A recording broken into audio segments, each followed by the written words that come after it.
Buenos días, mi nombre es Juan David Ortiz, el de mis compañeros es María Paula Alejo, Juan Pablo Calderón y Javier Bejarano, y hoy vamos a hablar acerca de la operación historiográfica.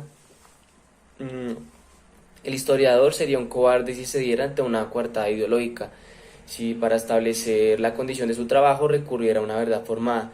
Además, en la historia, como en todo lo demás, si se practica sin un conocimiento, una teoría se va a caer tarde o temprano, ya que la teoría por una parte da apertura a la práctica en el espacio de la sociedad y por otra organiza los procedimientos propios de la disciplina.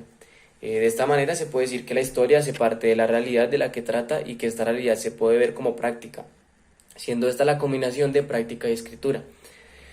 Toda investigación historiográfica tiene componentes socioeconómicos, políticos y culturales, y de este modo se revela la prioridad del discurso histórico sobre cada historiografía general, da la positividad del lugar donde se apoya el discurso sin identificarse con este.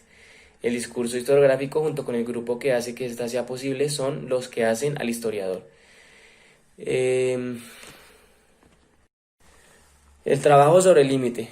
Podría ocurrir que dicha estrategia especificara cada vez más no solamente los métodos, sino la función de la historia en el conjunto de las ciencias actuales. La historia no ocupa más, como en el siglo XIX, el lugar central organizado por una epistemología que al perder la realidad como sustancia ontológica trataba de encontrarla como fuerza histórica y de permanecer oculta en el interior del cuerpo social.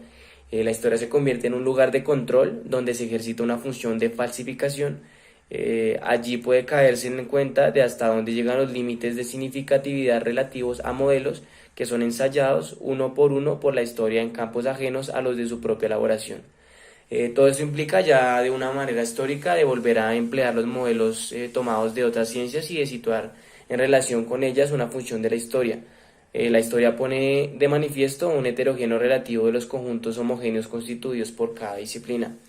De esta manera, la historia se convierte en un auxiliar, según una expresión de Pierre Chanu. Una táctica de la desviación especificará la intervención de la historia.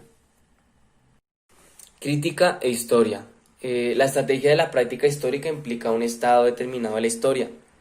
Si no hacemos esto, cada disciplina se podría identificar con una esencia de la cual se presumirá que se presenta con todas sus vicisitudes técnicas sucesivas, que sobrevive a cada una de ellas y que solamente tiene en la práctica una relación accidental. El lugar que la historia crea al combinar el modelo con sus desviaciones o el actuar en las fronteras de la regularidad representa un tercer aspecto de su definición, aun cuando la etnología se ha unido parcialmente con la historia en la tarea de establecer una significación del otro en el presente. Por esta razón, las dos disciplinas mantienen relaciones muy estrechas. El pasado es ante todo el medio de representar una diferencia. Al vacilar entre el exotismo y la crítica bajo el pretexto de una significación del otro, la historia oscila entre el conservatismo y el utopismo debido a su función de significar una carencia.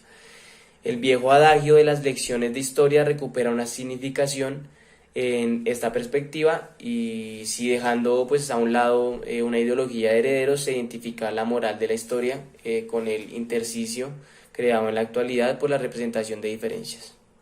La cronología o la ley enmascarada. De esta manera, el relato, al mantener la relación de una razón con la que pasa fuera de ella, en sus orillas, conserva la posibilidad de una ciencia o de una filosofía, pero como relato ocupa el lugar del silogismo y oculta su ausencia. En efecto, si aceptamos las distinciones de Benveniste entre discurso y relato, la historiografía es un relato que funciona de hecho como un discurso organizado por el lugar de los interlocutores y fundado sobre el lugar que se da el autor respecto a sus lectores. El relato tiene, sin embargo, sus complicaciones. Podríamos decir que es el mito convertido en postulado de la cronología, al mismo tiempo eliminado del relato y siempre supuesto imposible de eliminar. La construcción desdoblada. Algunos rasgos que se refieren en un principio a su estadio dentro de una tipología del discurso y después de la organización de su contenido precisarán el funcionamiento de la historiografía como algo mixto, teniendo en cuenta una tipología general del discurso. Una primera aproximación se refiere al modo según el cual se organiza en cada discurso la relación entre su contenido y su expansión. Bajo formas diversas, la cita introduce en el texto una extra texto necesario.